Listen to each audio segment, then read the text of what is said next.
हाथों हमारे कुछ प्यारे अर्जुन भक्त भाइयों ने हम पर एक जवाब रिप्लाई वीडियो बनाई है।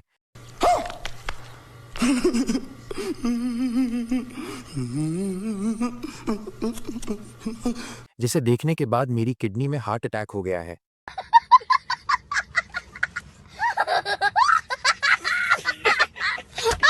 मतलब सच में इतने गंदे क्लेम दावे हैं कि बता नहीं सकता।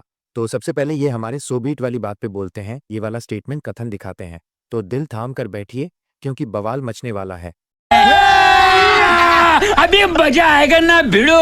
सोबीट का मतलब भी वही होता है कि ऐसा ही हो, संस्कृत में तथास्तु। लेकिन कुंती ने ऐसा कोई वरदान नहीं मांगा था कि मेरा बेटा अपना पराक्रम दिखाते हुए मरेगा। उसने सिर्फ कवच कुंडल मांगे थे। और सबसे महत्वपूर्ण बात, वो इट वुड बी वाला हिस्सा वैशंपायन की तरफ से जोड़ा गया है, न कि सूर्यदेव की तरफ से। वहां पर वैशंपायन जी कह रहे हैं कि सूर्यदेव कुंती की बात से सहमत है, न कि कोई वरदान देते हैं। और सूर्यदेव ने शुरुआत में ही कहा था कि मेरा बेटा श्रेष्ठ होगा, कोई वरदान नहीं था। कुंती ने बस अपनी तरफ से कवच कुंडल मांगे थे।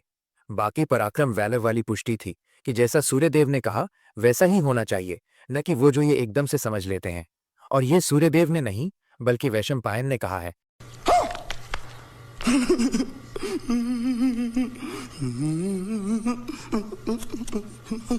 जहां उनका मकसद वरदान नहीं बल्कि स्वीकृति अप्रूवल है।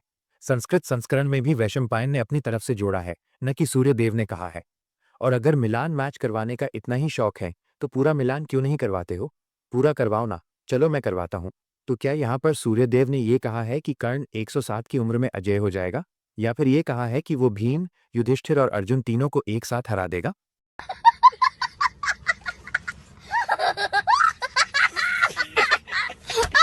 या फिर सूर्यदेव ने यह कहा है कि उनका बेटा इतना शक्तिशाली होगा कि अर्जुन को उससे युद्ध के लिए पाशुपतास्त्र मांगना पड़ेगा? क्यों अर्जुन भक्त भाइयों, मांगा था क्या? जैसा कि अभिमन्यु वाले मामले में है। तो भाई कुछ ढंग का करने की कोशिश किया करो। माया और ग्रुप अटैक पे बात। हाँ तो अब आगे। तो भाई मेरे माया को हथियारों से खत्म कर दिया तो क्या क्या हो गया इससे? बाकी क्या अलम्बुस की माया घटोत्कच की माया के बराबर थी? क्योंकि कर्ण ने तो घटोत्कच की 1000 माया को बेअसर किया था और घटोत्कच को खास तौर पर कर्ण के लिए ही बनाया गया था। उसके बावजूद कर्ण ने उसे हराकर रख दिया था। बाकी आगे मुझे कुछ कहना नहीं। दर्शक समझदार हैं लेकिन आप नहीं। तो अपनी दुनिया में मगन रहिए।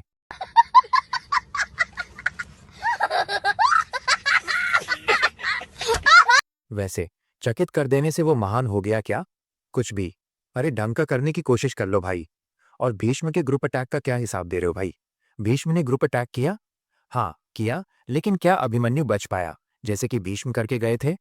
यहाँ पे कहने का मतलब है भाई कि जो भीष्म है, जो उन्होंने मतलब उनके ऊपर ग्रुप अटैक बेबी मन्यु ने किया था, तो उन्होंने सबको पेल के भगा दिया, लेकिन अभिमन्यु नहीं कर पाया चीज़। और अभिमन्यु ने वहीं पे तुरंत हक दिया, बिना कमोड़ के हक दिया भाई ने।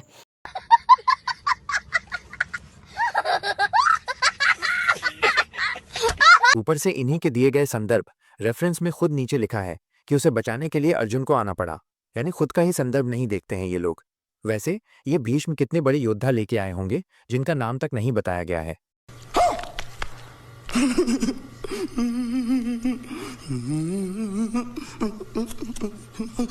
सच में कितने बड़े योद्धा होंगे वो जिनके साथ भीष्म ग्रुप अटैक करने आए होंगे? क्योंकि अभिमन्यु वाले मामले में तो हमें सारे योद्धाओं के नाम दिखते हैं। खैर वहां तक हमें जाना ही नहीं है, यहीं पर ठोक दिया इन्हें। द्रोणाचार्य और संजय का ज्ञान। बाकी द्रोण के बयान क्यों दिखाते हो भाई? द्रोण को सपना आया था कि अभिमन्यु को वरदान है चंद्रदेव का, या चंद्रदेव बताकर गए थे अभिमन्यु के वरदान के बारे में द्रोण को। तो द्रोणाचार्य को वरदान के बारे में कहां से पता चलेगा? मतलब क्यों तर्क लॉजिक का खून कर रहे हो भाई? बाकी संजय को दिव्य दृष्टि मिलने के बाद ही पता चला था ना जयद्रथ के वरदान के बारे में। अब उसने अतीत में जाकर तो देखा नहीं होगा कि अभिमन्यु को वरदान दिया गया है। मतलब फिर से तर्क का खून कर दिया। और भाई ये वाला स्टेटमेंट कथन दिखाकर क्या साबित करना चाहते हो? क्योंकि कर्ण के लिए जो कथन मिलता है उसने साफ साफ लिखा है कि कर्ण ने परशुराम जी से सारे दिव्यास्त्र और शिक्षा ली है, लेकिन अभिमन्यु के लिए सिर्फ। बाकी इतने के लिए मांगे थे हमारे अर्जुन भक्त भाइयों ने। और भाई अगर अगली बार मेरे एक्सपेक्टेशन पे खड़े नहीं उतरे और ढंग के क्लेम नहीं किए ना, तो सच बता रहा हूँ कि यही पटक के चोट देंगे। चल निकल मादर चोट।